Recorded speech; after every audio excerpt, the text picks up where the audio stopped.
lihat ya dari pada pertemuan ketiga empat ini ya, Anda semua sudah apa itu sudah memahami tentang etika ya di ilmu pengetahuan, filsafat dan etika penelitian. Ya, jadi itu gambarannya semoga kemarin dua pertemuan sudah jelas ya. Jadi sekarang kita akan bahas tentang metode penelitian ya. Jadi tapi terkait dengan itu Anda silahkan di-download ini ya dari materinya. Jadi materinya sudah kelihatan? Halo? Sudah, Pak. Ampun, Pak. Ya. Ampun, Pak. Oke. Jadi Anda harus jelas juga ini sudah di-share sama Pak Samsul ya, kita buka ya. Jadi artinya metode dan metodologi ya. Jadi kalau methods ya itu berisi dengan research methods ya. Itu dimengerti segala sesuatu ya tentang metode-metode atau teknik-teknik ya yang digunakan untuk membangun suatu penelitian. Jadi kalau ngomong metode sama metodologi berbeda. Jadi kalau research method ya dimengerti sebagai semua ya. Jadi semua hal, semua metode-metode atau teknik atau cara-cara yang dapat digunakan untuk membangun suatu penelitian ya. Jadi research method atau teknik itu ya, itu biasanya metode-metode penelitian ya yang digunakan oleh peneliti untuk melakukan apa? Operasi penelitian, itu metode.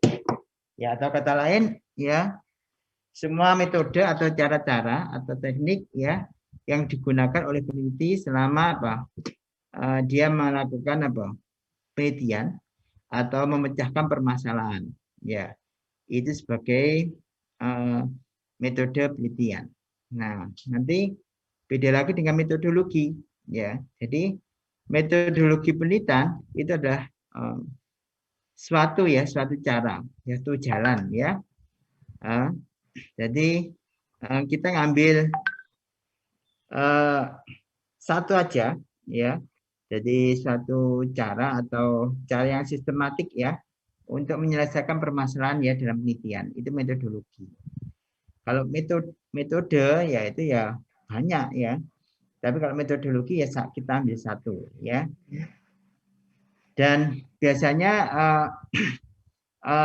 metodologi itu sebenarnya adalah berangkat dari bagaimana kita memahami sebuah ilmu pengetahuan, di mana di situ akan diteliti bagaimana penelitian itu akan dikerjakan cara saintifik ya.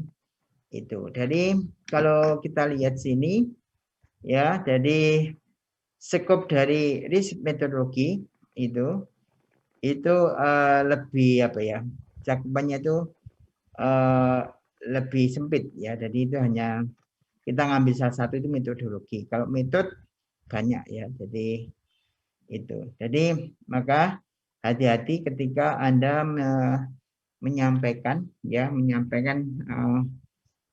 benar metodologi penelitian atau metode penelitian ya, yang benar metodologi penelitian. Kalau metode penelitian ya nanti harus nyebutin banyak nanti ya. Nah, itu kata-kata itu yang harus yang harus Anda cermati mulai sekarang. Jadi kalau kita lihat skop dari suatu metodologi itu lebih pendek ya, lebih sempit ya. Jadi daripada research methods ya. Nah, maka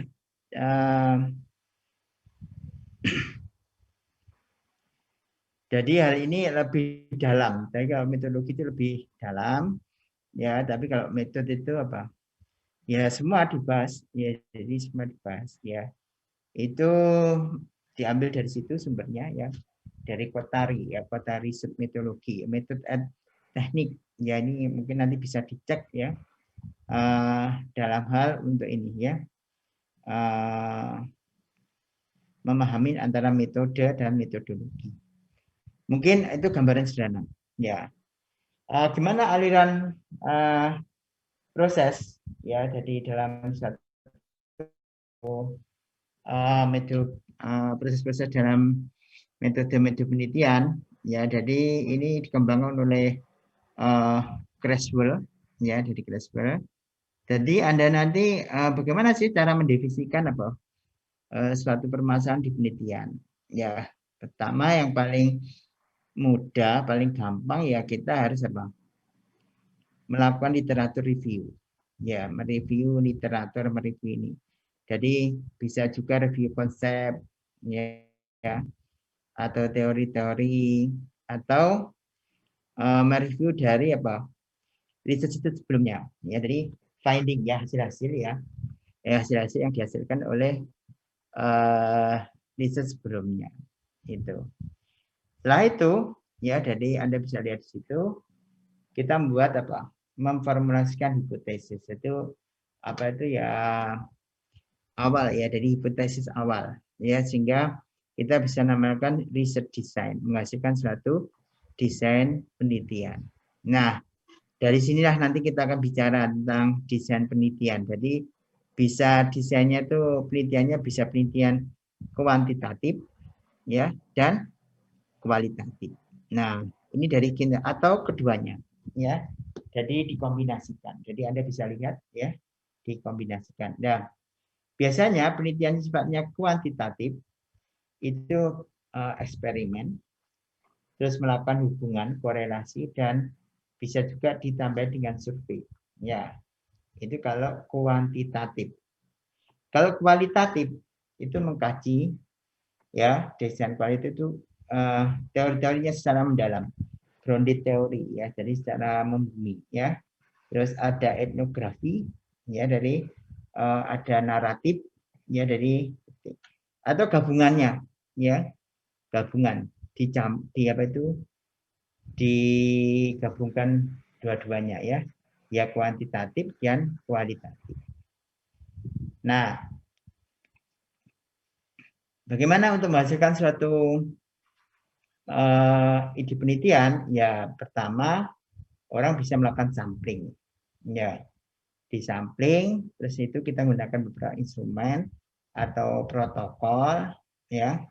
Terus dari instrumen itu kita bisa mengukur ya, bisa apa itu menggali informasi ya. Nah, dari pengukuran menggali informasi bisa diwawancara atau dari apa itu langsung apa itu apa itu mencari data atau itu. Jadi akhirnya apa? Kita nanti akan dapatkan kumpulannya. Kita jadi mengumpulkan dan menganalisis data. Seberapa jauh nanti data-data itu sebenarnya bisa apa? Bisa menguatkan ya. Jadi menghasilkan dari hasil hipotesis. Hipotesis itu adalah perkiraan awal yang kita dapatkan dari beberapa kajian literatur. Ya. Nah, jadi terus di situ melakukan interpretasi. Gimana kalau saya interpretasikan seperti ini ya. Nah, akhirnya tentu di sini rangkaian ini sangat panjang ya, sehingga kita perlu diskusi supaya menguatkan. Sehingga kenapa tugas akhir Anda itu perlu apa? Perlu bimbingan kepada pembimbing ya, bimbingan TA. Sebenarnya banyak apa? Menguatkan di sini ya. Jadi dari seginya seperti ini ya. Jadi pertama memang nanti harus Anda tetapkan dalam apa? Permasalahan. Jadi ketika Anda mau ngambil permasalahan X ya, itu topik X itu yang didahului mesti ada apa sih kok ngambil topik X? Ya ada masalah apa di sana ya. Nah, itu yang harus Anda apa? Anda cermatin bareng-bareng. Nah, proses ini sebenarnya ya Anda nanti sama calon pembimbing Anda. Ya, calon pembimbing Anda. Ya, sampai nanti akhirnya nanti apa? Ada suatu apa? Batasan-batasan di sana. Ya, oh nanti terlalu luas ini, terlalu skopnya mungkin dikurangin. Ya, skopnya lebih difokuskan, gitu kan? Itu. Nah, nanti bisa dikembangkan untuk penelitian berikutnya atau skopnya terlalu luas gitu ya. Nah, dari situlah maka apa? Kita akan nanti menghasilkan sebuah apa? Sebuah karya ya, karya dari apa? Dari hasil penelitian kita sebagai pemecahan permasalahan ditetapkan. Ya, akhirnya kita bisa tuliskan dalam publikasi dalam artikel, baik artikel dalam bentuk untuk apa? Untuk conference atau artikel dalam jurnal. Itu. Jadi gambarannya secara singkat seperti itu. Ya, jadi ini gambarannya ya. Atau kita nanti bisa Anda ini bisa menuliskan sebuah chapter, sebuah bab dalam buku. Kalau kumpulan dari beberapa chapter nanti jadilah buku. Ini nanti adalah gambaran yang harus Anda benar-benar sadari betul. Ketika ada tugas akhir, bahwa ada tugas akhir harus didasari dengan permasalahan. Ya terus cari apa? Review-nya, ya, cari beberapa referensi yang menguatkan ya. Berapa jauh sih orang itu memecahkan permasalahan tersebut, ya. Jadi mungkin dari apa itu beberapa artikel atau jurnal sebelumnya biasanya itu ngajunya 5 tahun ya. Jadi artikel 5 tahun sebelumnya. Ya kalau sekarang tahun 2020 ya artikelnya sangat korelasi ya dikurangi 5 tahun ya. Berarti 2015 misalkan ya. 2015, 2016, 2017, 2018, 2019 ya. Nah, itu untuk apa? Untuk ini. Tapi semua nanti sebenarnya adalah mendiskusikan risk problemnya. Nanti juga risk problem itu bagaimana ya, kemarin sebelumnya kan kita tahu tentang ilmu, tentang filsafat, ya tentang etika, terus ilmu itu muncul seperti jauh, seberapa jauh itu dikembangkan, ya kenapa itu harus dikembangkan gitu ya, itu ya itu. Jadi itu yang mendasarin. Jadi mohon ini penting sekali, mohon nanti di apa itu benar-benar Anda pahami. Nah, ini green design-nya nanti adalah Anda nanti harus bisa bikin proposal ya. Jadi proposal penelitian untuk tugas akhir. Tapi Anda sudah punya apa? Punya pijakan ya. Kalau aku nanti mau ngambil penelitian tugas akhir berarti ya berarti saya nanti harus apa ya? Yang permasalahan riset apa yang akan saya angkat, akan saya definisikan ya. Tentunya yang pertama tidak bisa langsung mensetit ya misalnya, tapi bisa juga dari tugas akhir, dari KP atau dari magang, atau Anda sudah membaca beberapa apa literatur review ya itu. Jadi literatur review dari beberapa paper gitu kan atau jurnal. Nah itu gambarannya seperti itu ya. Baik, saya lanjutkan ya. Nah, dalam hal kita melakukan sampling ya, kita melakukan sampling, melakukan survei, melakukan apa ya, itu ternyata kita butuh satu hal statistik ya dalam perluan statistik. Jadi statistik itu sebenarnya untuk menguji kevalidan dan apa reliabilitas ya. Jadi reliabilitas dari instrumen yang kita gunakan. Jadi artinya supaya hasilnya itu benar-benar apa valid ya, jadi tidak meragukan itu. Nah, maka disitulah tadi gambarannya kapan saja diperlukan statistik ya. Ya statistik itu diperlukan ketika kalau kita benar-benar sudah mendapatkan permasalahan apa yang diangkat ya, maka statistik ini pertama ya teorinya. Nanti kita lihat seberapa jauh ya teori-teori yang bisa memecahkan di masalah hal tersebut. Ya, jadi statistiknya di mana ya kita tahu seberapa jauh nanti orang apa itu melakukan apa beberapa kajiannya ya, beberapa apa itu teknik pengambilan apa itu konsep untuk memvalidasi bahwa oh teori ini memang melakukan apa melakukan perkembangan. Nah, seperti itu. Dari istilah nanti mungkin dalam hal menentukan sampel dan menentukan data. Ini juga perlu statistik ya. mengumpulkan data, menyajikan data, ya. Kalau collect data juga ada aturannya secara statistik ya, gimana collect data untuk pengukuran, ya. Bagaimana menyajikan data ya, supaya data kita itu dianggap apa? Lebih representatif. Ya, terus nanti menganalisa data, ternyata butuh statistik, sehingga di sini statistik itu sangat berperan penting dalam apa? Dalam metodologi penelitian. Ya. Dari situlah nanti bisa menguatkan ya, dari teorinya, dari pengumpulan data, menyajikan data, menganalisis data, pembahasan. Tentunya itu penting ya nanti dalam hal apa itu melakukan penelitian atau melakukan tugas akhir. Sehingga ujung-ujungnya ya nanti pasti hasil pembahasan kita punya apa? Kesimpulan dan saran. Oke. Nah, ini bagaimana metode-metode yang dikembangin ya dari Tuckman ya. Jadi pertama sumber masalah itu bisa empiris ya. Jadi nanti coba apa definisi empiris dari googling ya, terus teoritis ya. Jadi Anda harus benar-benar apa? Benar-benar memahami ya. Dari situlah akan timbul rumusan masalah. Ya. Nah, bagaimana rumusan masalah nanti kita bisa apa tuh? Bisa kita bedah itu ya. Ya, masalah itu mungkin bisa apa? Membaca atau berpikir atau mungkin dengan konsep atau teori. Oh, ini apa ya keilmuannya? Di mana ya? Terus nanti kalau seperti ini seberapa jauh ya orang itu apa? Itu orang ini apa itu melakukan apa itu penelitian ya relevan enggak ya. Nah itu nanti seperti ini. Jadi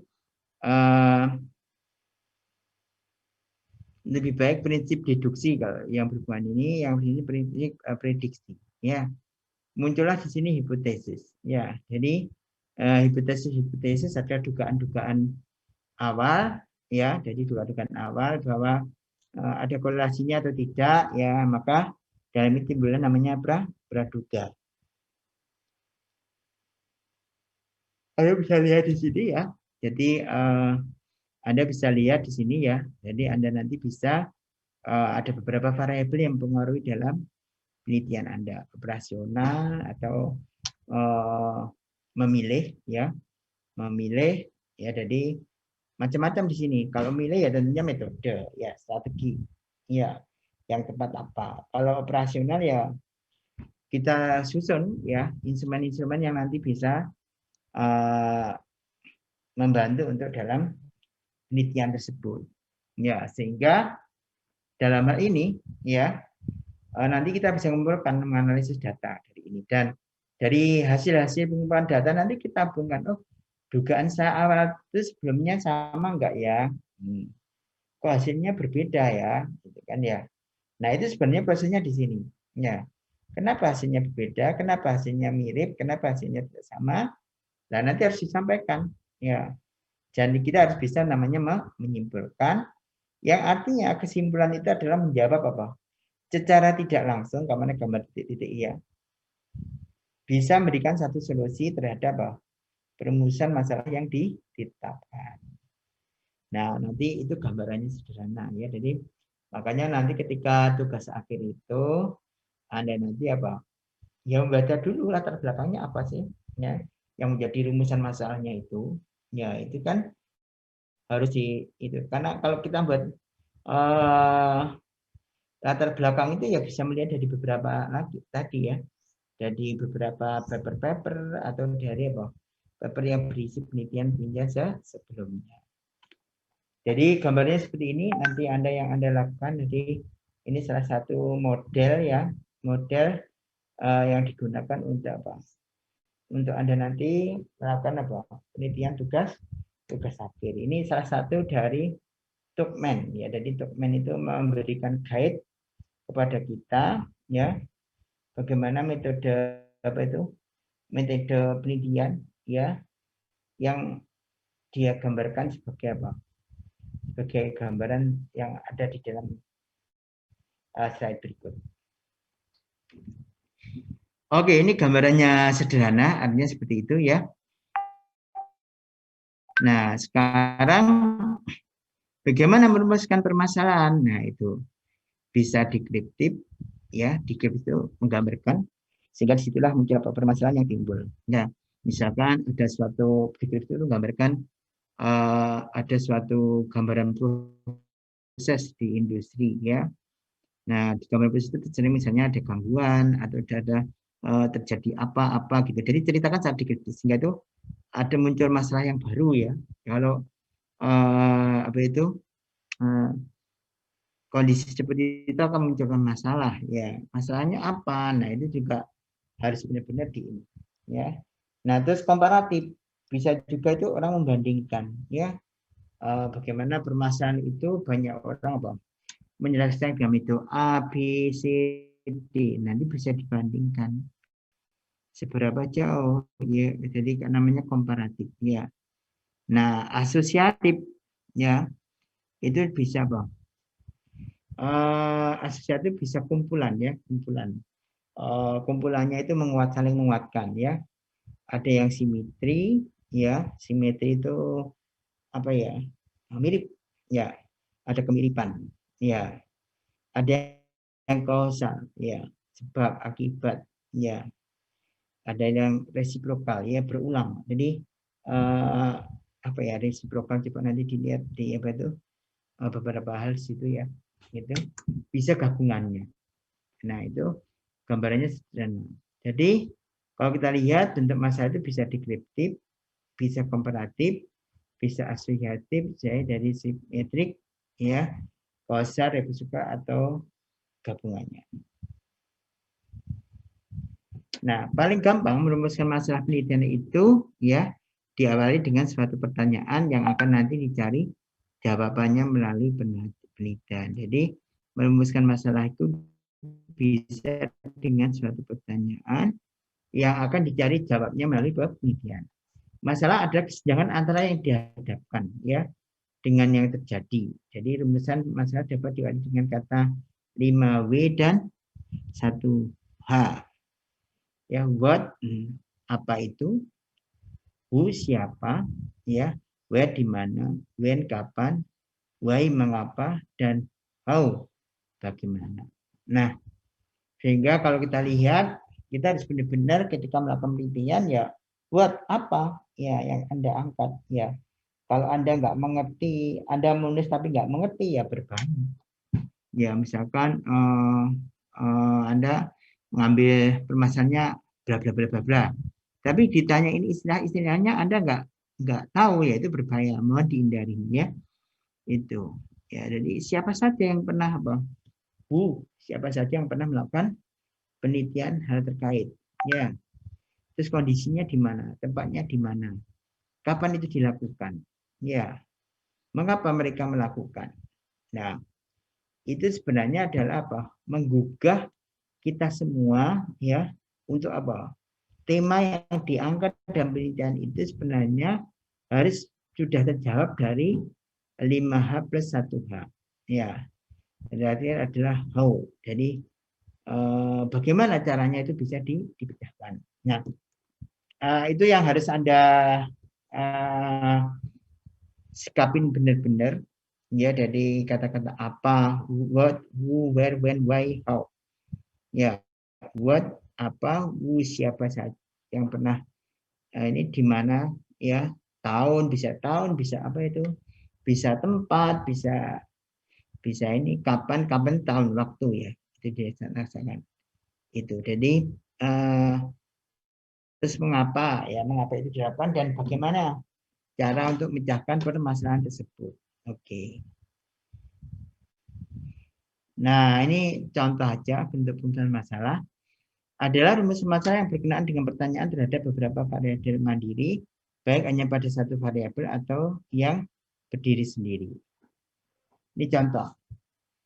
Sebaran tingkat efisiensi proses pembakaran pada bagaimana ya, DRS-nya bagaimana ya sebaran tingkat efisiensi bagaimana tingkat efisiensi proses pembakaran pada mesin bakar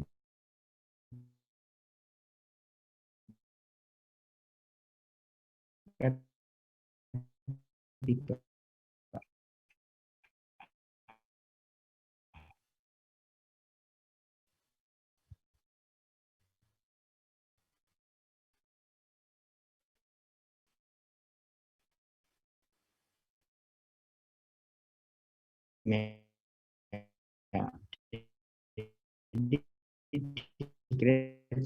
ini ya itu ya adanya bagaimana sikap masyarakat ketepatan benar-benar negara itu DPI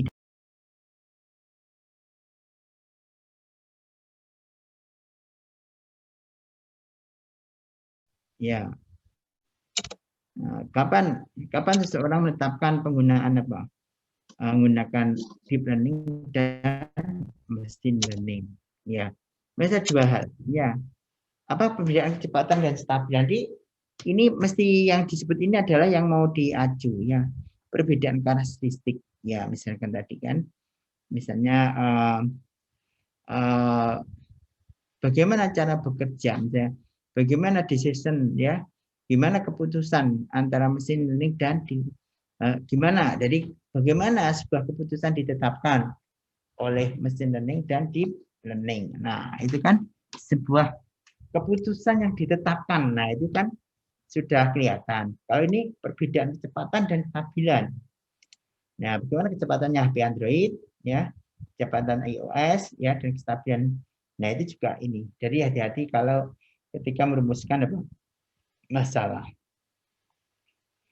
ya jadi mengapa daya dan efisien pada mesin bertak dan mesin 4 tak berbeda sama-sama ngomong daya dan efisiensi tapi pada dua mesin yang berbeda nah itu penting ya dari hati-hati nanti mohon ketika Anda merumuskan masalah ya ini rumusan ini tadi deskriptif ini adalah komparatif ya ini ada keliruan ya ini deskriptif ini komparatif ya membandingkan ya kalau ini asosiatif ya adalah suatu rumusan perintah yang bersifat menanyakan hubungan antara dua variabel atau lebih gitu jadi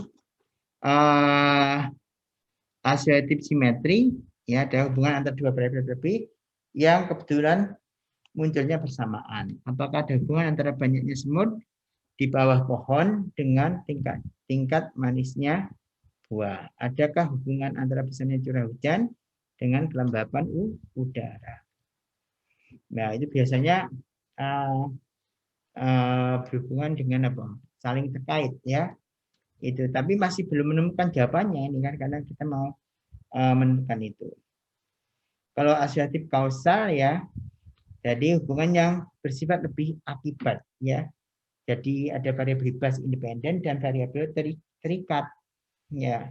Jadi seberapa jauh pengaruh tingkat pendidikan dengan besarnya penghasilan seseorang. Nah, itu kalau kita lihat adalah tingkat pendidikan. Ya. Ternyata tingkat variabel sebagai variabel bebas ya, tapi apa benar ya variabel bedanya mempengaruhi besarnya penghasilan. Nah, itu kan. Nah, itu yang juga harus banyak apa? Kenapa itu harus diteliti ya? Apakah nanti tingkat pendidikannya yang tinggi? Ya, itu pasti besarnya penghasilan. Nah, itu kan harus dilakukan apa? Penelitian juga. Ya. Jadi kenapa? Ya, jadi misalkan kenapa? Jadi entrepreneur yang ada itu ya sebagian besar tidak apa menyelesaikan apa pendidikan jadi seperti pendidik apa itu entrepreneur yang sukses ya ya itu sebagian besar dari apa dari orang-orang yang tingkat pendidikannya apa dari apa studinya tidak selesai ya tapi sukses nah itu juga bisa dicari ini ya kausatif ya nah misalnya apakah pengaruh tingkat penggunaan media sosial? Ya. Apakah ke misalnya ke apa itu keterampilan orang sering menggunakan sosmed, cari informasi sehingga dampaknya bisa mencapai IPK, IPK-nya lebih baik, lebih bagus, atau tambah apa itu jauh dari ini, jauh dari IPK karena dia mungkin saja tingkat penggunaan medsosnya tinggi karena untuk apa misalkan ya, hanya untuk melakukan digital marketing, ya, sehingga nggak ada proses penyampaian IPK-nya, ya makanya itu juga harus dijawab itu kan, ya. Nah terus ada asosiatif reciprocal.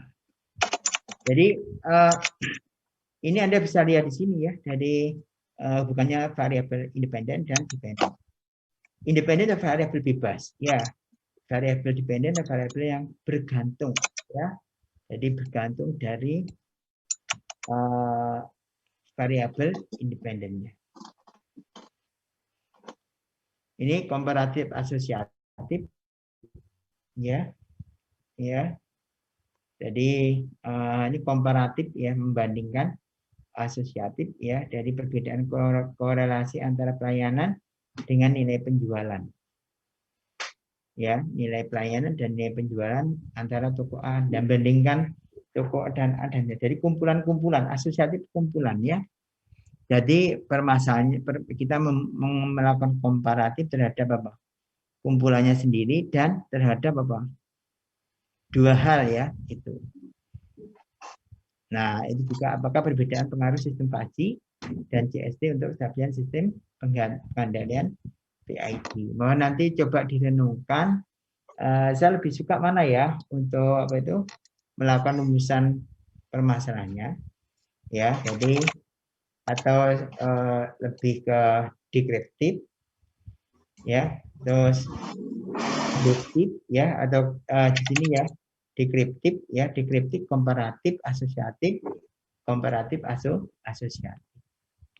Ini ada beberapa hal dulu nanti ya, jadi Anda harus bisa, ini bukan deskriptif, ini komparatif, ya. Ini asosiatif, ya, asosiatif simetri, asosiatif kausal, dan resiprokal, dan terakhir ini. Nah, tadi kita bisa ada variabel, ya. Jadi ada variabel bebas, variabel independen, dan variabel dependen. Nah, kalau variabel independen, ya, jadi Anda bisa lihat di sini, ya. Jadi ini ada variabel independen, ya, yang kita lihat variabel kontrol, ada variabel intervening, ya. Jadi nanti akan menjadi satu variabel dependen. Jadi riset kita itu sebenarnya berangkat dari bagaimana variabel-variabel yang mempengaruhi dari penelitian itu bisa apa? Bisa kita apa? Bisa kalau kita kelola. Ya, jadi artinya ini variabel bebasnya atau independen seperti ini. Sehingga kita akan karena ada variabel kontrol, maka apa? Dia variabel independen itu tidak bisa menjadi independen terus, ya, akhirnya menjadi satu variabel dependen. Dependen itu bergantung, tidak bebas, ya. Yang awalnya variabelnya bebas karena dilakukan suatu metode penelitian, ya, dengan X gitu ya, maka di situ akan mempengaruhi terhadap variabel dependen. Oke. Nah, mungkin gambarannya sampai di situ dulu. Ada yang ditanyakan sebelum dilanjutkan?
Permisi Pak, ya, izin bertanya.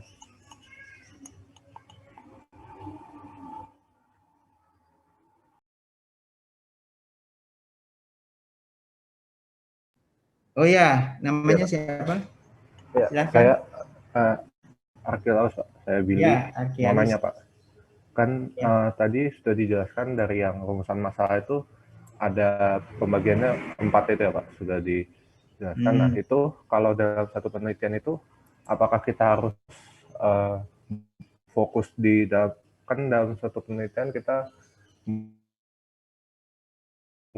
rumusan masalah. Nah, dalam satu penelitian itu apakah kita harus fokus dalam satu jenis rumusan masalah saja atau boleh misalnya kita gabung ada satu poin tentang deskriptif dan satu poin komparatif, begitu Pak? Ya. Jadi sebenarnya gini, dari kita itu berawal dari sebenarnya orang lebih cenderung kemana dulu? Riset-riset sebelumnya kan biasanya menceritakan dekriptif, ya itu kan. Jadi setelah dekriptif itu banyak dekriptifnya, itu akhirnya dari dekriptif itu orang mencoba melakukan komparatif.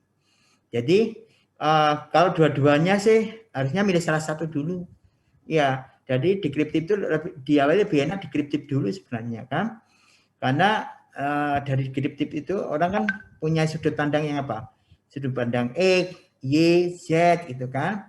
Nah, setelah hasilnya itu kan kelihatan setiap dekriptif itu, oh penelitian dari si X itu seperti ini, penelitian dari Y itu seperti ini. Tapi dalam penelitian itu tidak pernah melakukan dikomparatifkan. Nah, boleh muncul di situ adalah muncul penelitian namanya komparatif. Komparatif di mana seseorang itu dari dekripnya ini seperti ini, dekripnya ini seperti ini, tapi harus hati-hati ya karena kita membandingkan itu, ya melakukan komparatif itu harus tahu betul yang komparasi.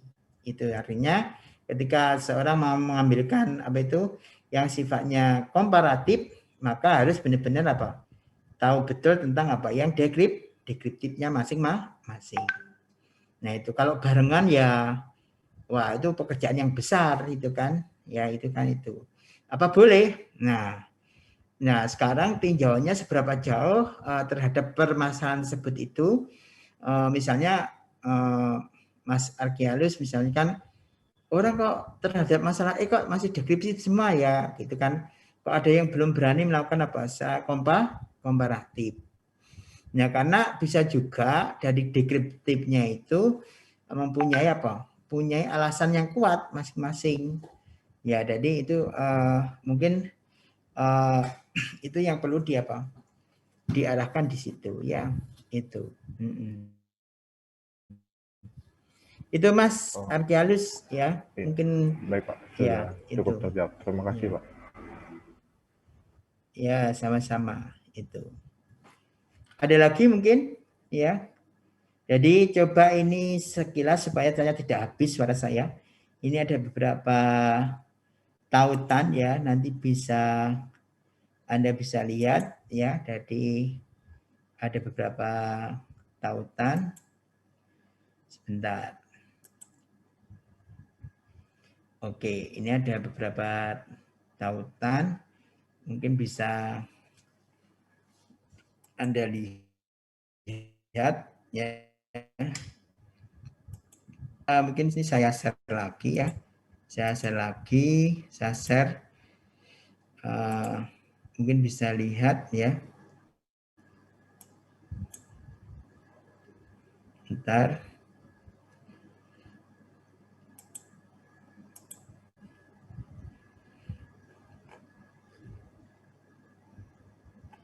Oke ya, ini dilihat dulu ya. Oke. Ketemu lagi dengan saya Tirta Mustama. Kali ini saya akan membahas tentang topik klasik dalam penelitian kualitatif atau kuantitatif.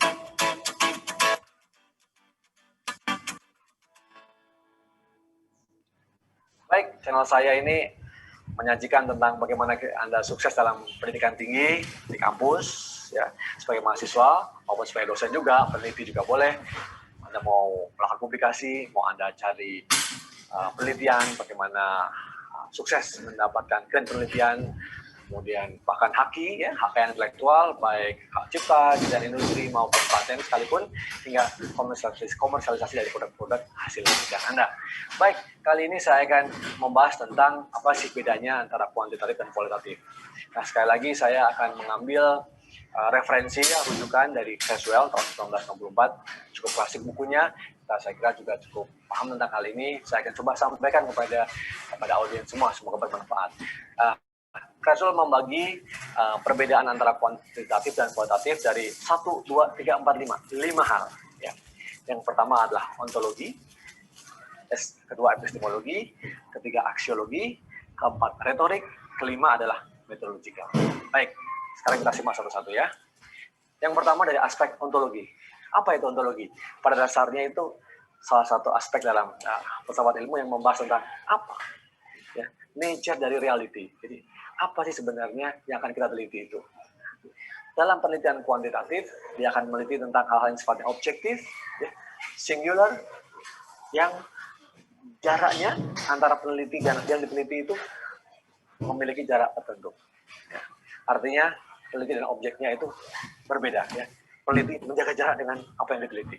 Nah, sebaliknya, di kualitatif, peneliti itu hanyut. Ya. Peneliti itu masuk ke dalam objek yang ditelitinya. Sifatnya lebih subjektif, multiple, dan peneliti masuk sebagai partisipan dalam penelitian tersebut. Ya. Itu yang pertama dari aspek ontologi. Sekarang yang kedua, dari aspek epistemologis. Epistemologis sering dikatakan bagaimana cara kita ya mendekati penelitian itu, ya metode yang digunakan misalnya. Di sini berkaitan dengan bagaimana hubungan yang lebih clear, ya lebih jelas antara peneliti ya dengan apa yang diteliti. Dalam penelitian kuantitatif, hubungan antara peneliti dan yang diteliti adalah sifatnya independen, tidak ada hubungan atau menjaga jarak atau jauh dari dia. Jadi dikatakan lebih sifatnya objektif, itu yang percaya demikian. Tapi ya, dalam penelitian kualitatif, peneliti itu berinteraksi, terlibat langsung, ya, masuk ke dalam apa yang sedang diteliti. Ya, sehingga sering tadi dikatakan ada peneliti juga sebagai partisipan dalam penelitian tersebut. Ya. Nah, detailnya nanti kita akan bahas dalam video yang lain. Ya. Sekarang aspek yang ketiga, aksiologis. Sering dikatakan aksiologis itu adalah berkaitan dengan guna, manfaat dari penelitian itu. Ya. Di sini Creswell mengatakan roles of values. Bagaimana peran dari values itu? Kalau dalam kuantitatif dikatakan values-nya itu harus free, unbiased. Ya. Sedangkan di kualitatif, value-nya itu harus masuk dalamnya, value laden ya. Dan kalau orang mengatakan itu bias, jadi subjektivitas atau bias itu sudah inherent ya, embedded dalam penelitian kualitatif. Nah, ini bedanya. Sekarang yang keempat adalah aspek retorik. Aspek retorik ini berkaitan dengan bahasa yang digunakan, language of research dalam penelitian itu seperti apa. Nah, kuantitatif sifatnya lebih formal, ada berdasarkan penelitian definisi-definisi yang jelas ya, dan apa yang disuarakan itu sifatnya impersonal ya, impersonal, dan kata-kata yang digunakan adalah kata-kata memang spesifik, kata-kata kuantitatif. Nah, kita nggak pernah tahu ya bahwa ternyata ada kata-kata kuantitatif dan kata-kata yang memang kualitatif gitu ya. Nah, sedangkan bagaimana sekarang kalau yang penelitian kualitatif?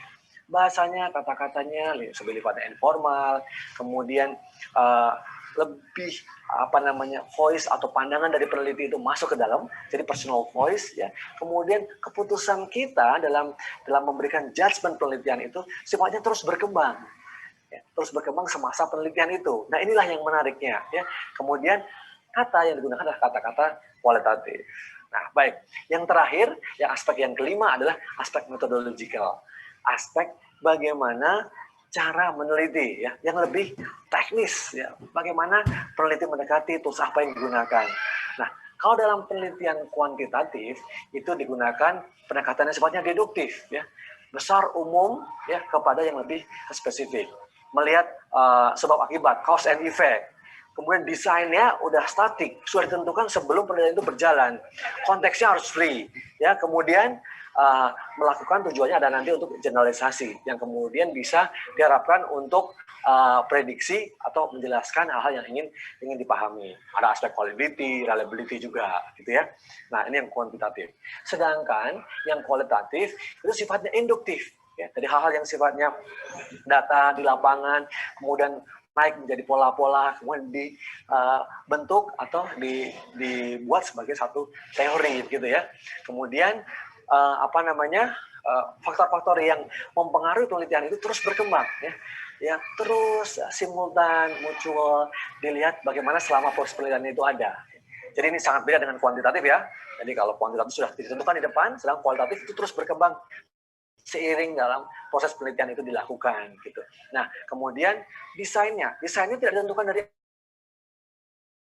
awal, tapi desainnya bisa saja itu muncul di tengah-tengah kita melakukan penelitian itu, jadi emerging design. Dan yang paling penting adalah konteksnya. Nah, konteksnya itu kalau kualitatif itu sangat penting. Konteks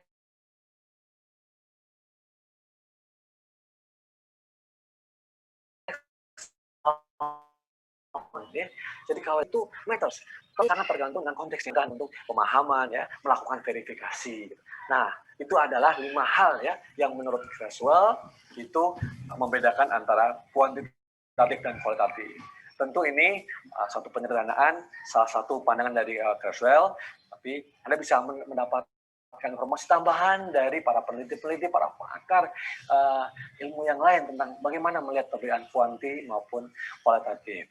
So ya, jadi para mahasiswa maupun para peneliti pemula, kita jangan bingung lagi ya membedakan itu. Dan ini tambahan dari saya yang sangat penting, kemudian bagaimana? Mana yang lebih baik? Mana yang lebih penting? No, tidak ada yang lebih baik, tidak ada yang lebih penting antara kuantitatif dan kualitatif. Karena itu sifatnya adalah paradigmatik yang ada dalam penelitian, bagaimana para peneliti melihat dunia ilmu pengetahuan. Jadi dalam video yang lain Anda akan tahu bagaimana memilih antara kuantitatif dan kualitatif, ya, memilih pilihan yang tepat sesuai dengan penelitian Anda. Jadi yang ada adalah dua hal ini berbeda, tetapi tidak ada yang superior dibandingkan satu sama lain, karena masing-masing punya kelebihan dan di sisi yang lain juga punya kekurangan. Nah, oleh karena itu bisa saling melengkapi. Silahkan digunakan dengan satu parameter desain yang tepat sehingga keduanya bisa saling melengkapi, atau yang sering kita kenal dengan namanya mixed method. Bagaimana penelitian itu juga menggunakan pendekatan kuantitatif, tetapi ya porsinya sama besar dengan kualitatif.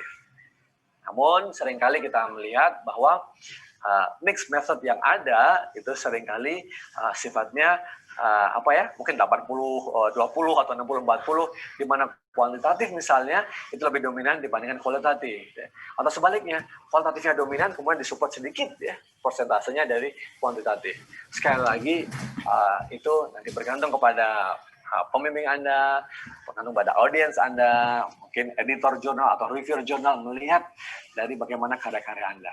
Baik, saya saat ini ada di Malang. Di belakang saya itu adalah Gunung.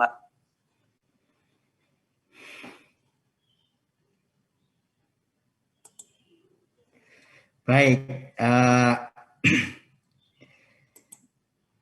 baik, itu tadi sekilas ya. Jadi Anda tadi nggak usah bingung ya. Jadi artinya tidak harus ngambil salah satu ya.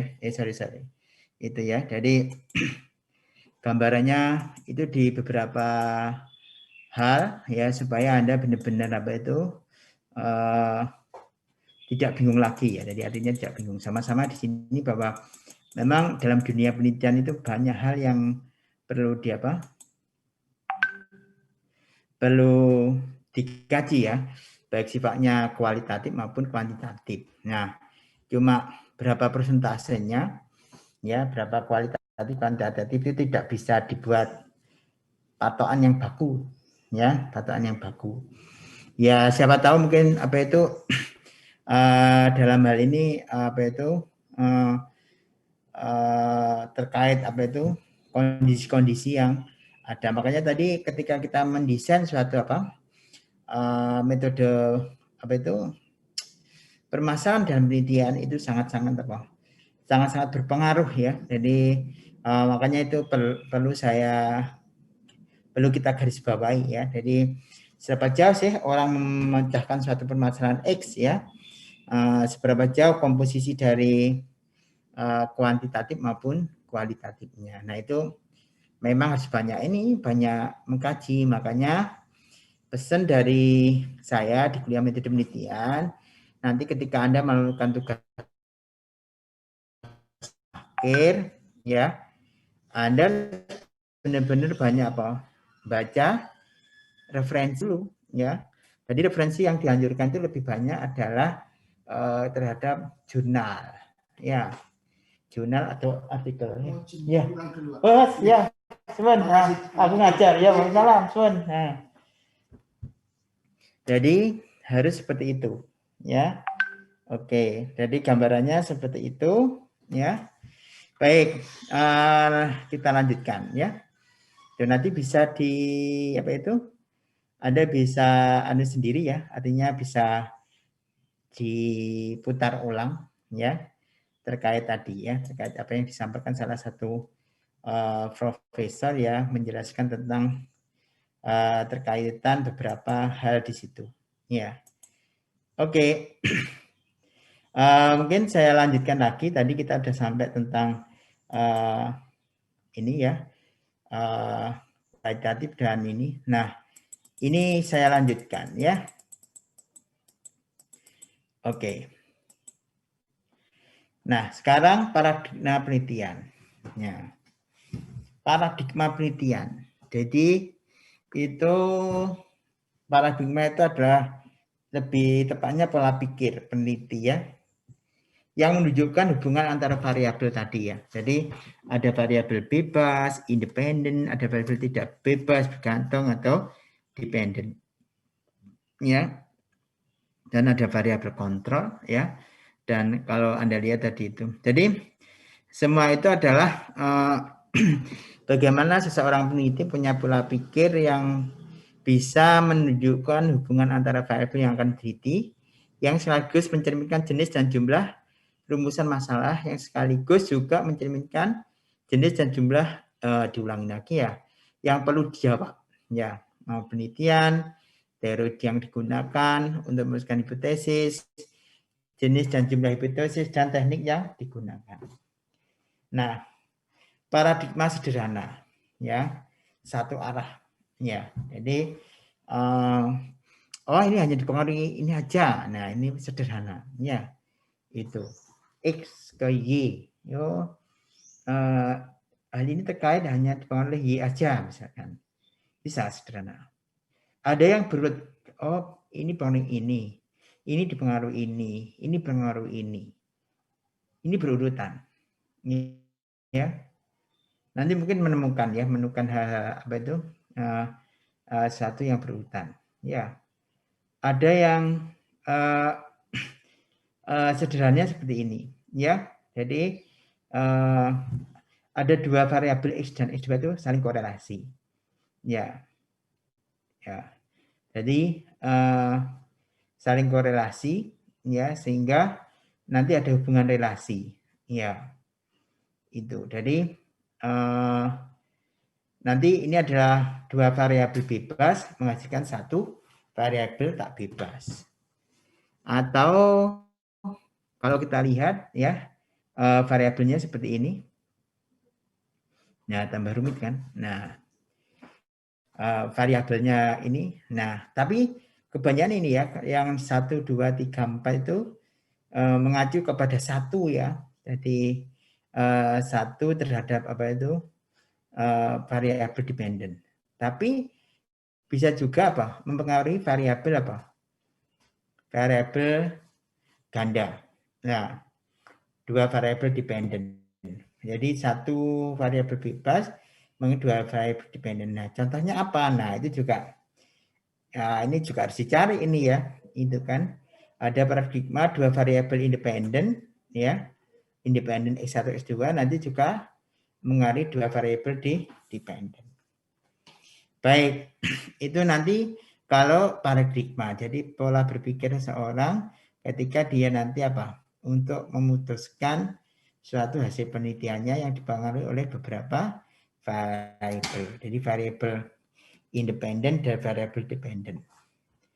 Oke, nanti sambil ini Hipotesis, ya. Jadi hipotesis itu dugaan awal, ya, sebagai jawaban sementara. Dugaan awal itu jawaban sementara dari rumusan masalah penelitian didasarkan pada teori yang relevan, ya. Jadi yang belum didasarkan pada fakta-fakta empiris, artinya ini masih praduga, kayaknya ada hubungan ini ya, kayaknya hubungan ini. Tapi itu sudah ada nggak ya teorinya ya? Apa ya teori yang relevan hubungan ini ya? Nah itu juga harus di apa? Ini namanya hipotesis, dugaan awal yang bisa menghubungkan antara apa variabel-variabel tadi. Tapi belum dibuktikan dengan apa fakta-fakta empiris yang dilakukan dengan melalui pengumpulan data. Itu.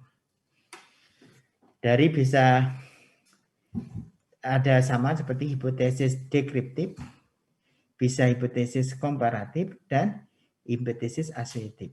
Kalau pengujinya hipotesis penelitian dan hipotesis statistik, atau kita menggunakan sampel dan diuji statistik. Itu gambarannya ya. Nah, desain penelitian seperti apa? Ya tadi kan penelitian bisa kualitatif, kuantitatif, ya. Ada analytical, ya, studi analytical, ada mixed method, ya. Jadi tadi sudah dijelasin, Anda bisa lihat tadi terkait kuantitatif, ya, dan kualitatif, ya, dari Creswell. Jadi Creswell yang dijelaskan tadi. Jadi kalau di sini kuantitatif bisa non eksperimental dan eksperimental. Kalau kualitatif itu lebih banyak mengarah ke case ya. Jadi case study ya, fenomenologi ya. Jadi nanti bisa dijaga ya, itu kan ada etnografi ya, jadi ada grounded theory gitu kan ya, itu. Nah, itu gambarannya. Jadi gambarannya secara sederhana untuk nggambarin hal yang berhubungan dengan rancangan-rancangan penelitian ya. Jadi nanti bisa di ini ya. Kebiasaan kuantitatif itu dilakukan survei. Ada survei, ada eksperimen ya, kuantitatif ya. Kuantitatif bisa berupa apa itu? Sifatnya adalah numerical ya.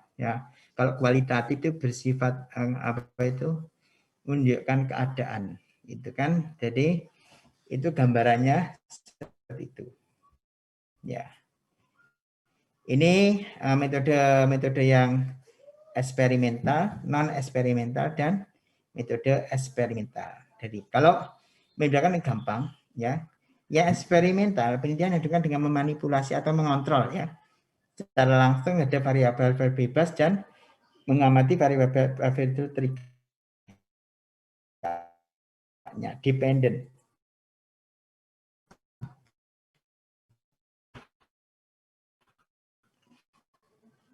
Ya, itu bisa dikontrol ya, atau dilakukan diatur ya, sehingga menjadi variabel dependent.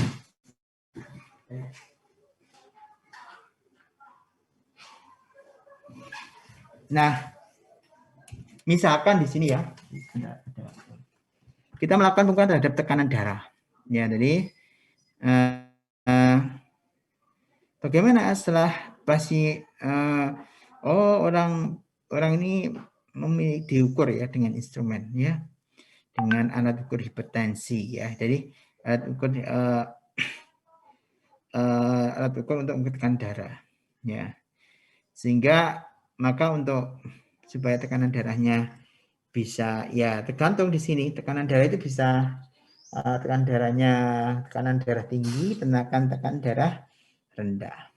Ya, jadi nah bagaimana caranya supaya kalau tekanan darahnya tinggi, bagaimana menurunkannya? Ya, jadi ini semua adalah harus dicoba di eksperimen. Kalau non eksperimental itu penelitian dilakukan dengan pengamatan, diamatin aja. Jadi variabel yang tidak dapat dikontrol oleh peneliti, sehingga variabel tersebut ada dan berkorelasi secara alami. Misalkan mengamati minat belajar siswa sesuai dengan perkembangan usianya. Jadi mungkin minat belajar anak-anak sekarang generasi Z ya sama minat belajar zaman saya yaitu mungkin sudah berbeda ya itu. Nah, kita nggak punya alat ukur di situ, tapi kita ngamatin dari segi proses dari waktu. Ya. Dan ini masih banyak lagi ya gambarannya ya. Itu nanti silahkan di ini. Itu. Nah, ini eksperimen metode itu lebih banyak ke penelitian kuantitatif. Ya. Kalau survei itu kualitatif metode ya, itu banyak itu. Tapi bisa gabungan ya dari itu.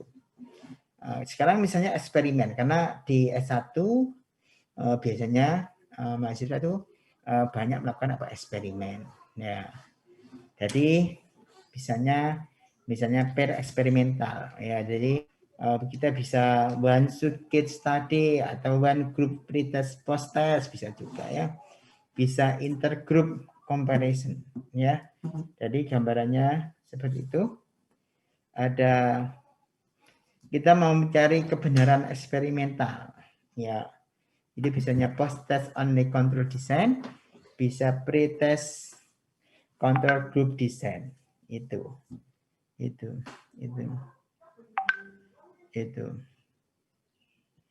Terus faktorial eksperimental. Ya, jadi terus faktorial eksperimental, terus kuasi eksperimental, time series design dan non-equivalent control group design. Nah, ini hal yang baru, nanti silahkan untuk di-search ya. Jadi memang tidak bisa dijelasin satu persatu, nanti sambil jalan ya. Nah, ini dijelasin sebenarnya nih one shot case study ya. Ini misalnya perlakuan diberikan. Ya, ini variabel biasnya X ya. Maka nanti kita akan melihat mengobservasi apa yang kelihatan dari situ. Shoot ya, di shoot itu one shoot hanya apa itu dilihat dari ini. One group pretest post test. Jadi pertama ya dari di sini dikasih pretest ya. Jadi observasi X nanti kasih pretest ya. Nah, setelah O2 dilakukan post test ya. Gimana jadi pengaruhnya? Jadi mohon nanti kalau kita melakukan apa itu misalnya apa ya penelitiannya itu digunakan untuk misalkan meningkatkan kemampuan seseorang. Maka lebih baik apa? Kita lakukan pretest berapa jauh sih? Kalau saya berikan seperti ini dan nanti setelah saya treatment ya, nah nanti seberapa jauh dia nanti bisa apa? Berubah. Ya. Oke. Intergroup comparison ya. Jadi setengah pengukuran, setengah kelompok yang diberikan perlakuan ya. Setengah kelompok tidak diberikan perlakuan. Dan X perlakuan yang diberikan ya. Jadi itu bisa ya nanti dibandingkan ya. Jadi satu di treatment, satu tidak, gitu kan ya. Nanti dibandingkan seberapa jauh ya, itu kan. Nah itu gambarannya ini true ya. Nah ini contoh saja sebenarnya sebab itu teori-teorinya ya. Jadi tidak bisa ini hanya memberikan gambaran awal ketika nanti benar-benar melakukan apa eksperimen. Ya jadi halnya ada kelompok yang eksperimen ya, jadi ngambilnya secara random. Ada kelompok yang dikontrol ya. Jadi ini kan di post test only control ya, post test ya itu. Kalau di sini pre-test ya, harusnya pre-test dulu ya, pre-test control group design ya. Jadi gambar pelakuannya seperti apa gitu kan ya itu. Ini biasanya gunakan namanya t-test ya. Jadi ini nanti seperti apa ya contoh-contohnya ya. Nanti bisa di apa itu dicari beberapa hal yang terkait dengan apa through eksperimental. Ya. Nah, ini lebih kompleks lagi ya, faktorial ya. Jadi seberapa kemungkinan itu bisa dilakukan apa? Pengujian. Ya. Jadi kita bagi kelompok secara random ya. Kita berikan pretest ya. Satunya diberikan variabel bebas ya. Terus di post test yang lain tidak. Tapi ini random banyak sekali ya. Itu kan. Itu gimana hasilnya itu kan. Itu. Jadi kelompok nilai yang secara random dianggap baik bila setiap nilai pretestnya sama dengan Q1, Q3, Q5, Q7. Ya. Jadi ini random, nanti kita nilainya ya yang hampir mirip-mirip berarti itu adalah pretestnya dianggap sudah apa? Mewakili ya, tapi nanti kita melakukan apa itu? Melakukan treatment ya, akan treatment. Itu. Baik, itu gambarannya dari lagi ya. Jadi mohon dibaca ya. Nanti dibaca, ini sebuah pengetahuan tentunya ya. Apakah ini harus dihafalkan? Ya tidak. Ya, tapi sedikit banyak Anda bisa apa? Bisa memahami ya terkait hal-hal yang ada di dalam apa? Eksperimen. Jadi eksperimen itu jenisnya banyak sekali ya. Itu kan. Jadi eksperimen itu bentuknya banyak sekali. Oke. Tadi yang sifatnya adalah kuantitatif. Sekarang adalah kualitatif. Kuantitatif, sama-sama kuantitatif yang non-experimental method. Tadi berbasis eksperimen, jenisnya banyak. Tapi yang ini kuantitatif, tapi non-eksperimental. Tujuannya adalah untuk mengetahui kondisi saat ini yang terjadi secara alami. Yang dua, itu adalah langkah awal sebagai proses pengembangan teori secara induktif.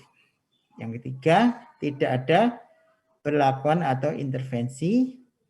Yang selanjutnya tidak menentukan penyebabnya dan efeknya. Dan lagi tidak ada variabel yang dapat dikontrol. Jadi lepas sudah ya, jadi itu. Ya. Jadi ada hal,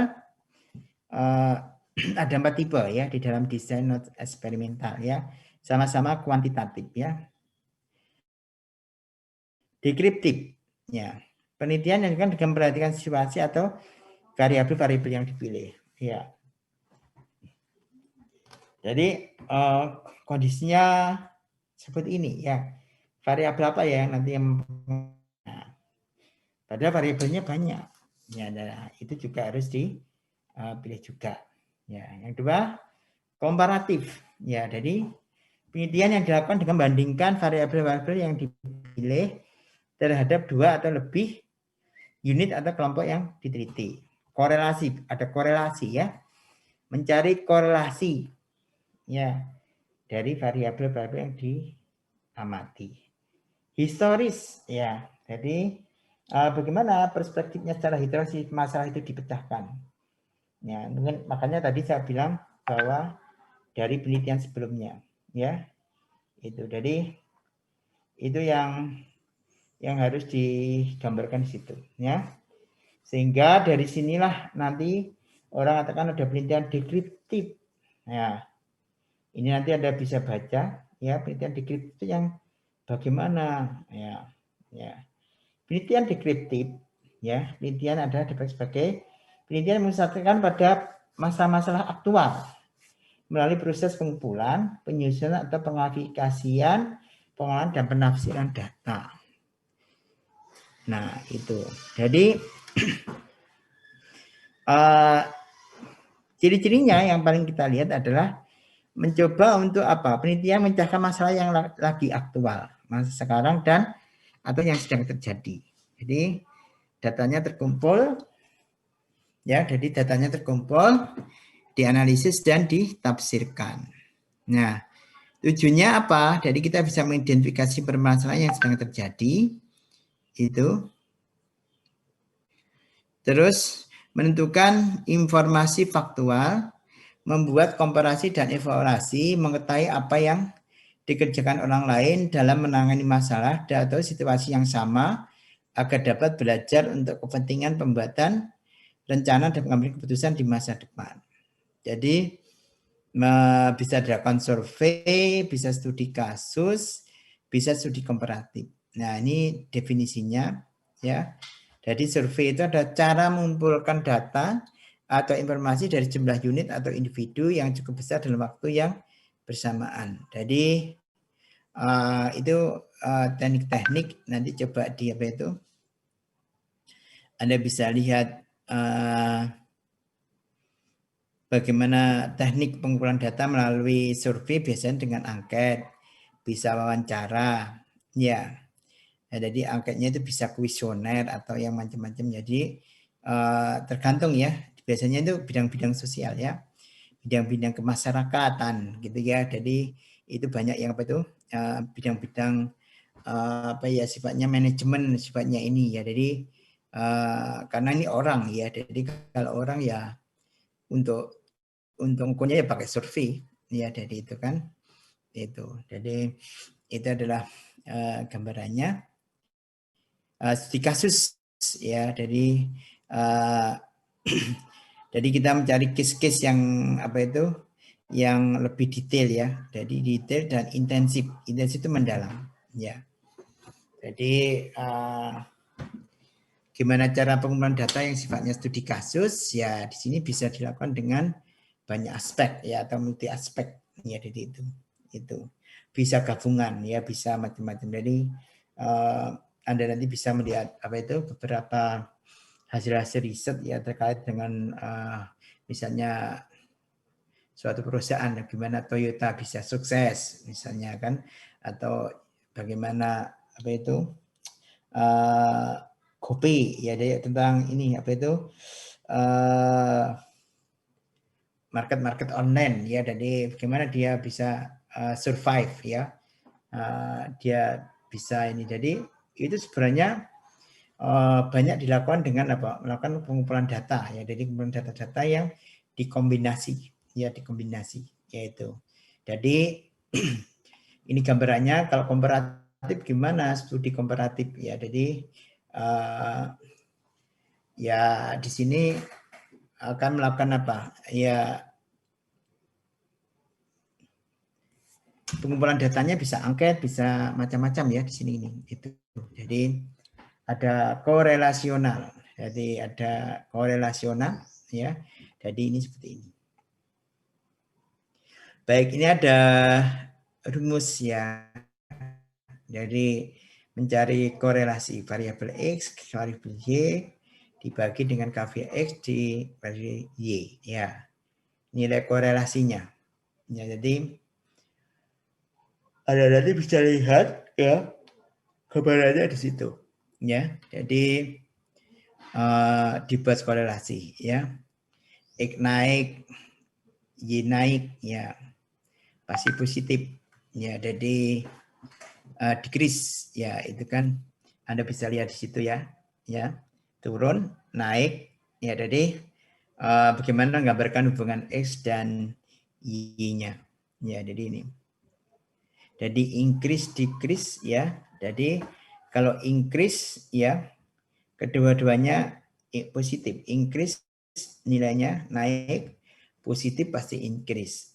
Kalau yang ini decrease ya, ini decrease ya, positif ya. Jadi decrease positif, decrease. Increase negatif ya. Jadi increase ya, increase negatif atau lawannya. Nah, itu yang memang ini sudah ada korelasi yang ditetapkan ya.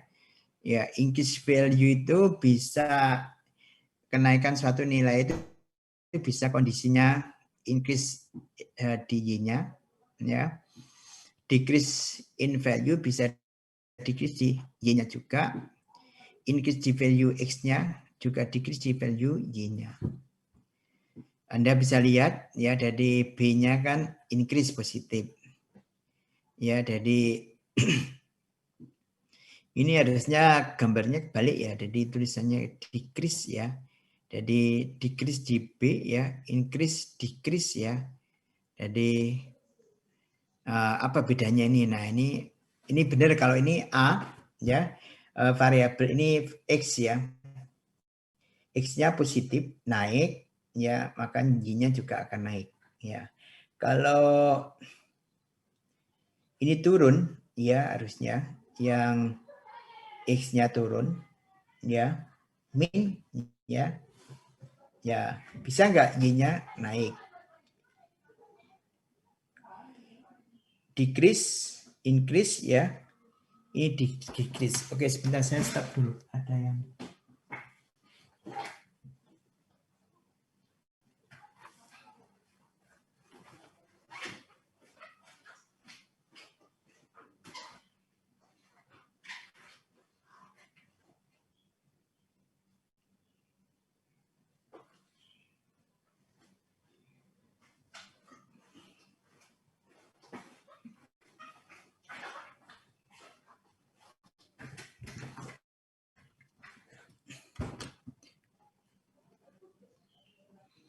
Oke, mohon maaf tadi saya break sebentar. Oke, ya. Baik. Bisa dinyatakan dalam bentuk persamaan. Tadi persamaan regresi ya. Jadi persamaan regresi yang menunjukkan seperti ini.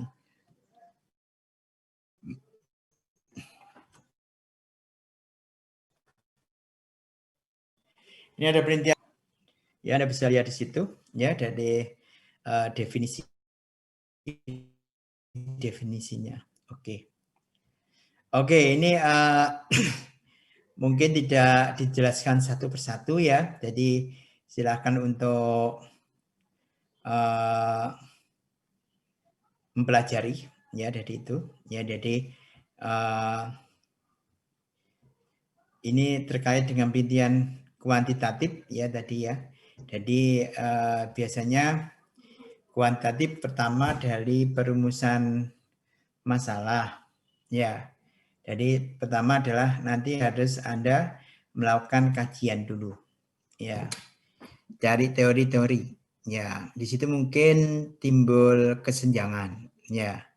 Apa ya antara teori ini, peneliti ini ya. Terus dia munculkan kerangka konsepnya. Di situ hipotesis ya. Ada rumusan masalah ya. Karena ada hipotesis, ada rumusan masalahnya lebih detail. Nah, maka di sini ada metode ya. Nah, gimana untuk mengejas metode tadi ya? Kita harus cari data ya. Datanya ya. Datanya sudah dikumpulkan, kita analisis ya. Nah, kita akan menghasilkan suatu kesimpulan ya. Nanti kita compare juga kesimpulan kita seberapa jauh ya kesimpulan itu memberikan dampak ya. Tapi kalau bisa kesimpulan tadi bisa menjawab perumusan masalah. Sekaligus ya bisa mengeneralisasi adalah hipotesis yang ditetapkan. Ya. Jadi bisa menjawab dari hipotesis yang ditetapkan. Oke. Jadi itu gambarannya ya. Mungkin dari kuantitatif. Sebagian besar di tugas akhir itu banyak yang kuantitatif. Ya. Oke. Tidak berpanjang lebar ya terkait hal tersebut ya, nanti mohon Anda pelajarin lagi ya. Jadi itu gambaran terkait dengan beberapa jenis penelitian ya, baik jenis penelitian yang kuantitatif dan kualitatif. Oke. Baik, dari sini mungkin ada yang ditanyakan, silahkan. Ayo. Silahkan, ada yang ditanyakan. Saudara-saudara semua, hari Senin ada yang lesu? Gitu. Ayo, ada yang ditanyakan? Gimana Greg? Halo Greg.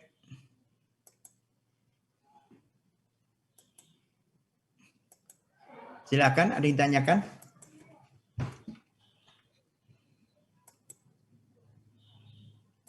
Halo, halo.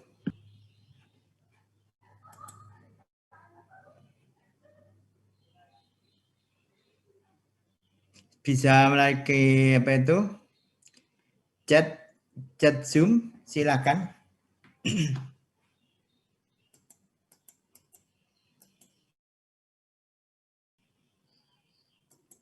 Silakan. Saya manggil ini Raka. Ada nggak Raka Putra? Halo. Kok nggak direspon ya?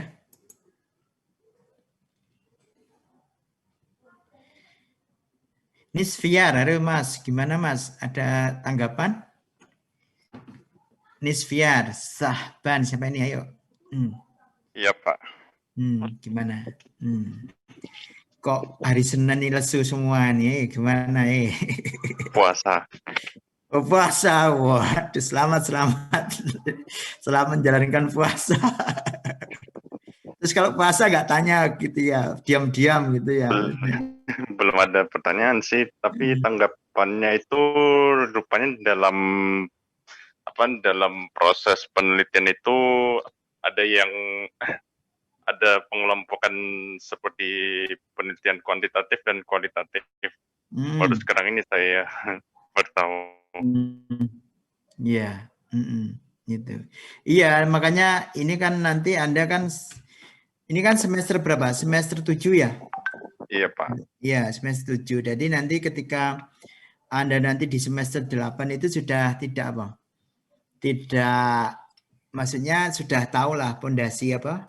TA-nya yang akan dikerjakan ya. Saya lebih cenderung kemana gitu kan ya. Itu kan. Makanya nanti keluaran dari ini Nisfiar nanti kan harus bikin proposal ya. Itu. Nah, ketika Anda membuat proposal itu, Anda juga harus tahu yang kamu tulis di proposal itu benar-benar kamu pahami, itu kan. Itu jadi itu penting di situ. Ya. Makanya kenapa metode penelitian ini diberikan di semester 7 karena apa? Ini supaya memberikan penguatan dari kalau secara ilmu sudah dapat ya, tapi cara kerangka membangun riset kan sambil jalan ya, itu kan itu. Jadi nanti penelitian di kelas ini itu nilai poin besarnya di proposal ya. Anda mencoba membuat proposal penelitian ya. Sekaligus siapa tahu nanti proposalnya ini sudah dianggap sebagai sekaligus langkah untuk diajukan di proposal tugas akhir.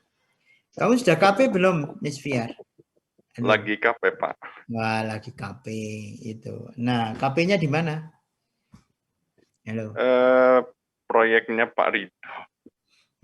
Pak Ridho. Ya udah, nanti ya harus dibuat apa? Dibuat project proposal ya, itu kan ya. Iya, Dibuat Pak. proposalnya seperti apa, gitu kan ya. Itu. Baik. Oke, terima kasih Nisfiar. Ya, tetap semangat ya. Pak. Iya, Pak. Oke. Baik, terima kasih banyak atas tanggapannya. Oke. Baik, selanjutnya tadi ini saya ingin tanya lagi yang kemarin belum saya panggil. Yeriko Octavian. Halo Yeriko.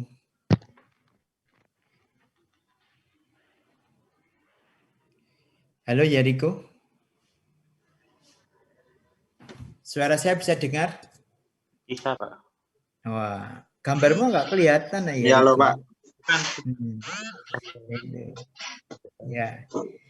Gimana Yeriko? Tanggapanmu Yeriko? Ini. Belum Apa ada saya pertanyaan sih, Pak, sejauh ini, Pak.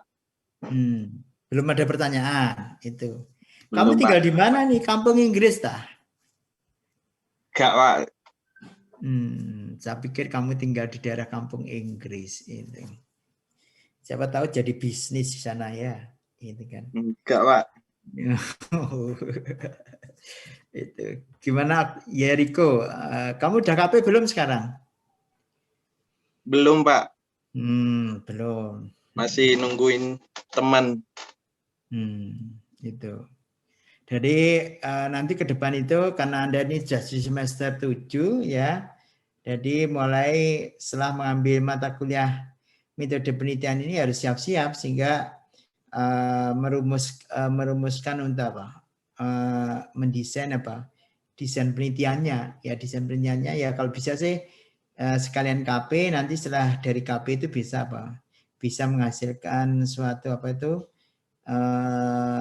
menentukan lah, bisa dapat topik ya, topik penelitian ya untuk tugas akhir. Entah nanti dilihat dari kondisinya topiknya bisa diarahkan kemana gitu kan ya. Bisa diarahkan ke penelitian yang sifatnya apa itu tadi ya, beberapa hal di sana ya bisa study case atau beberapa hal yang lain ya itu. Ya wes ya Riko, semangat ya. Itu tetap semangat ya. Oke. Makasih Pak. Sama-sama itu ya. Saya pikir nih kok nggak ada videonya ini. Oke, terima kasih banyak. Tetap semangat ya. Oke. Oke, selanjutnya saya manggil saudari sekarang ya. Tadi ini perempuannya kayaknya sedikit ini ya. Yusni laki atau perempuan ini? Oh ya nih, ya mana? Ya nggak apa-apa. Yusni Anggara. Ya. Oh iya Pak. Gimana Yusni? Yusni, gimana kabarmu? Alhamdulillah Pak, baik. Untuk tinggal di mana Yusni? Saya di Madura Bapak. Madura mana? Pamekasan. Pamekasan. Gimana Pamekasan, aman? Alhamdulillah Bapak. Aman ya. Aman saja. Oke. Yusni, gimana tanggapanmu kuliah di PAK ini terkait penelitian kualitatif dan kuantitatif? Iya Bapak, kalau terkait tanggapan saya itu mungkin sedikit bercerita Bapak. Sebelumnya kalau saya pernah bantu TA juga, tugas akhir dari angkatan 2015. Itu kalau tidak salah juga ada kualitatif dan kuantitatifnya Bapak. Jadi kalau kuantitatifnya itu dia saya bantu ambil data kebisingan di Jalan Tunjungan. Nah, saya mengartikannya seperti itu, Bapak. Nah, untuk kualitatifnya beliau juga mengambil data di Jalan Tunjungan tapi menurut perspektif dari orang-orang, Bapak. Jadi kebisingan menurut orang itu di level berapa. Nah, mungkin di situ saya jadi agak sedikit bisa mengelompokkan bentuk kualitatif dan bentuk kuantitatifnya di tugas akhir kakak tingkat tersebut, Bapak. Sudah lulus kakak tingkatmu? Sudah, Bapak, sudah. 2 tahun yang lalu kalau tidak salah. 2 tahun yang lalu. Iya, Bapak. Iya. Itu. Oke. Hebat ya, udah bisa membantu ya.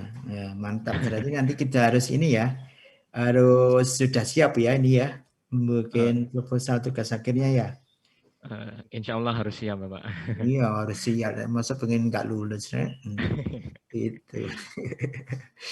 Iya, oke. Jadi ya memang sebuah penelitian itu memang membangun kerangka penelitian memang harus banyak apa ya, kita ya pertama ya secara teori kita harus paham ya. Yang kedua kita harus melakukan gitu kan ya, harus melakukan ya, walaupun misalnya saya tuh pernah melakukan pretest sama post-test gitu kan. Nah, pretest itu digunakan untuk ini, post-test digunakan ini. Jadi misalkan untuk mengetahui tingkat apa itu penyerapan seseorang terhadap perlakuan yang kita berikan. Contohnya misalkan Anda itu mau melihat seberapa jauh orang itu benar-benar sadar ya, menyadari akan ya, akhirnya Anda pakai pretest. Coba pretestnya seperti ini, katanya orang-orang ini telah sadar. Itu kan hipotesa kita ya, hipotesanya. Itu saya pengen lihat sadarnya itu seperti apa, hipotesa awalnya gitu kan, kita kasih pretest ya. Nah, terus nanti kita kasih treatment ya. Ternyata ketika kita kasih treatment, ada yang benar-benar menyadari, misalnya kesadaran terhadap X ya. Kita kasih post-test, ternyata nilainya itu juga tambah tinggi gitu kan, itu tambah banget. Tapi ada yang ada nilainya sedang-sedang aja nilainya. Nanti kita harus bikin korelasi itu kan. Itu ternyata post-test dan post-test yang kita berikan itu bisa memberikan dampak signifikan. Signifikannya seberapa jauh? Ya, itu kan. Oh, dengan mungkin selama ini treatmentnya hanya X, ya. Nah, dicoba dengan treatment Y, ternyata juga tambah meningkat dari segi apa kemampuannya itu. Oke, terima kasih saudara siapa tadi? Yusni, Pak. Yusni, oke. Semangat Yusni ya, nggak Ya, boleh Bapak. patah semangat. Ya, oke. Baik, terima kasih banyak ya dari atas kehadiran saudara. Tapi hari ini karena ini kondisinya ini pandemi, ada semua masing-masing di rumah gitu ya.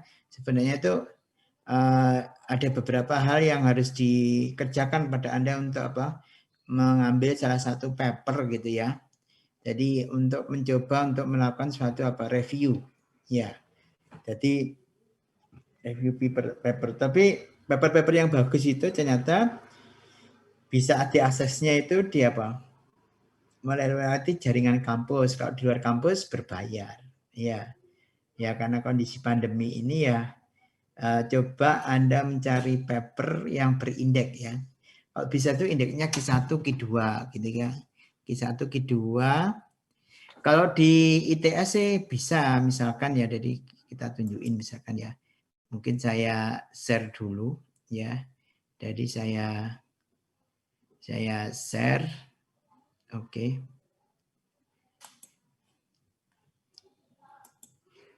Mungkin saya nih share salah satu paper ya misalkan. Misalnya IEEE ya misalkan. Ini kelihatan nggak? Halo? Kelihatan, ya. Pak. Nah ini misalnya IEEE Explorer ya. Jadi Explorer-nya memang bisa dibuka ya misalkan itu. Nah ini kan ada institut ini ya. Kalau di luar nggak bisa dibuka ya. Jadi kita bisa melihat dari apa itu seperti ini. Jadi inilah yang kita, kalau di luar saya nggak bisa juga, saya di rumah nggak bisa buka. Kalau pas ini saya lagi WFO, sehingga saya bisa buka. Kalau selama ada di kampus bisa membuka beberapa jurnal ya. Di sini kita ngomong jurnal ya. Jadi jurnal, misalkan kita ngambil misalkan apa? Ada yang mau request bidangnya apa? Itu terkait dengan instrumentation ya. Jadi instrumentation ya. Implementation and control misalkan ya. Kita bahas ini kita lihat dari jurnal ya. Oke. Jurnal apa yang terkait instrumentasi dan control di situ ya. Jadi Anda bisa lihat di sini. Nah. Jadi ini 2010 ya, jurnal 2010. Tapi bisa dicek kan, saya kan 5 tahun tadi kan ya. Kita tahunnya adalah di sini ya. Oke, ini 2013. Nah, janganlah 2015. Oke. Nah, sedikit lagi. Oh, ini nih. Sorry, ini 2000 ini, sorry, kebanyakan. Jadi di sini ya. Dari 2007, 2014, nah 2016. Nah, oke. Play ya.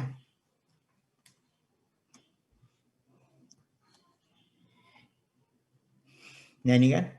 Nah, ini contoh-contoh di bidang instrumentasi ya. Ini sudah ada ya.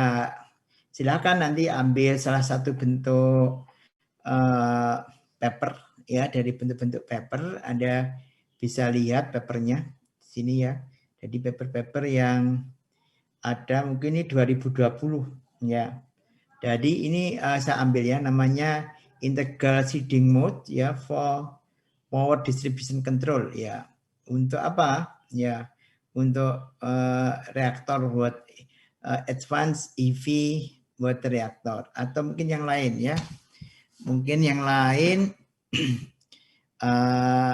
yang mungkin lebih, ini ilmunya baru-baru ini ya. Ini 2016 high performance control of METIS ya, atau studi analisis total power control.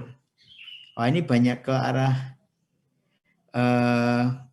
kalau di instrumentasi mungkin dari atas ya. Oke.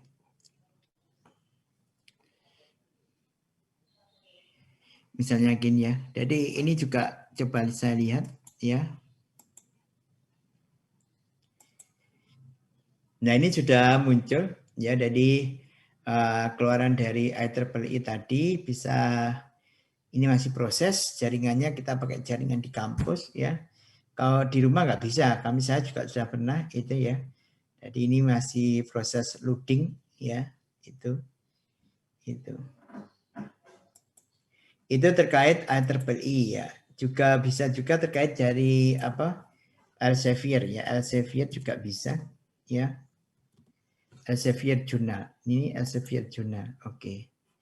Dari Elsevier Journal ya kita bisa yang Elsevier Journal aja ya.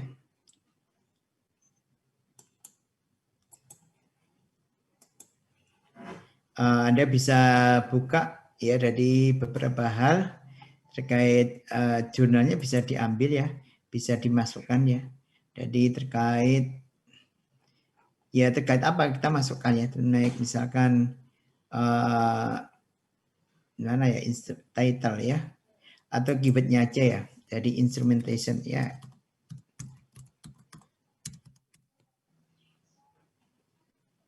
Instrumentation and control misalkan, and control.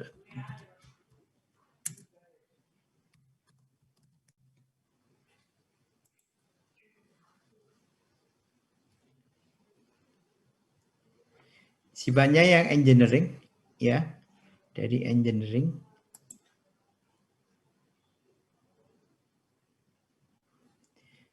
Bisa dilihat di engineering.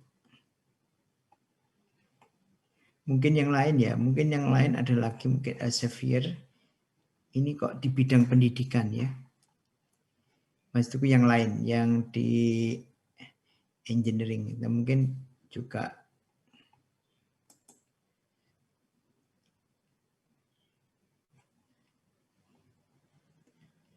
nah, itu gambarannya yang lain. Ya, ini banyak yang oke. Baik, nanti bisa dicari sebenarnya ya terkait dengan beberapa, lumayan ada 140 jurnal yang punyanya Elsevier ya.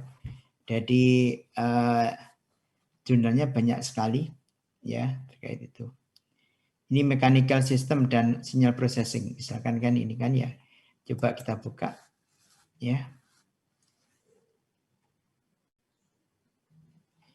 Ada signal processing ya, bisanya kita melihat dari view artikelnya ya. Jadi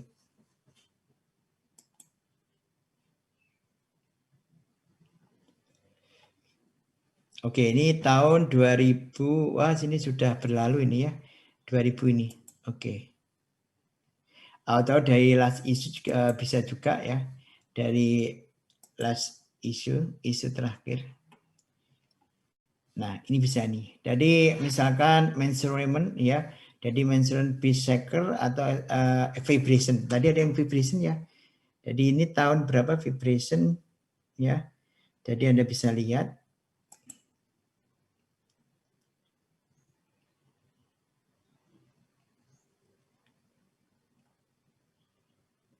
Nah ini. Nah ini salah satu, ini 2016 tadi ya. Jadi bagaimana Anda melihat ya suatu permasalahan, Anda bisa membaca di sini ya. Jadi Anda bisa membaca. Mereka literatur reviewnya di sini ya. Anda bisa dibaca di situ sampai ini kan. Itu kan. Jadi biasanya ceritanya di sini ya. Permasalahannya ya. Jadi ini. Ya.